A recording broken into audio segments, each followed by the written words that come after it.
When it comes to selling to a strategic buyer, there are some easy things that can occur and there's some difficult things that can occur.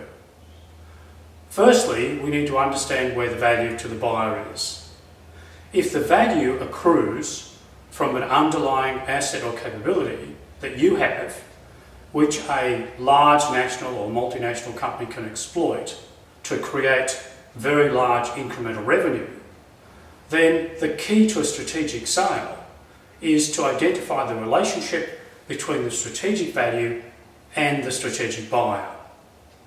So when we look at our assets and capabilities, we're looking at something which can give a large national or global corporation a significant competitive advantage over a 2 to 3 year period.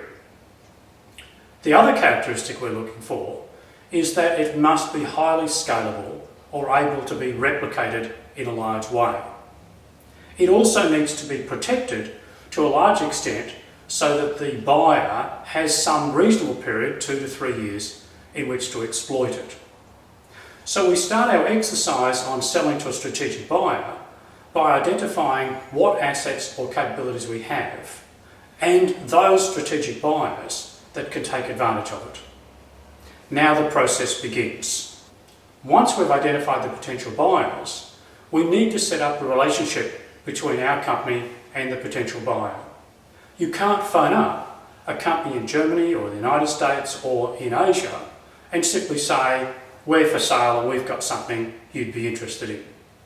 So this process of developing contacts and developing a relationship with the potential buyer is an absolutely essential part of the selling process. And it might take you 12 or 18 months in order to penetrate your way through the organisation to get to the people who would be able to represent a potential acquisition. Now, what about the other things you need to do? Well, clearly you need to reduce risks for the buyer.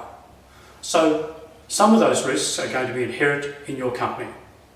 You need to have good governance systems, good performance setting and evaluation systems. You need to take risks and problems out of the business. You need to clean the business up so that it's efficient and effective at the time that it's taken over by the buyer. You also need to work on the problem of the transition of the knowledge from the company to the buyer. So what structure do you need to have? What key employees or managers do you need to motivate and incentivise to stay through the process of due diligence and negotiation and then transfer into the buyer's organisation so there is a transfer of knowledge. And then you need to think about the scalability or the replication of the strategic value. What should its form be? What should its structure be? How can you position it in such a way that a buyer with large resources can quickly scale it? So these processes simply take time.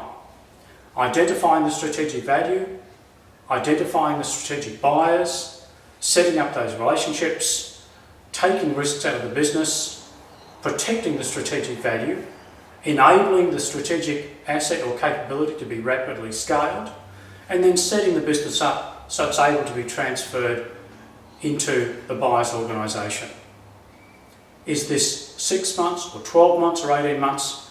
My best guess is it probably takes a minimum of 18 months to work your way through this process and to establish relationships with your professional advisors, the lawyers, the accountants, potentially an investment bank, that will help you on this journey and will be there for the negotiation and closure of the deal.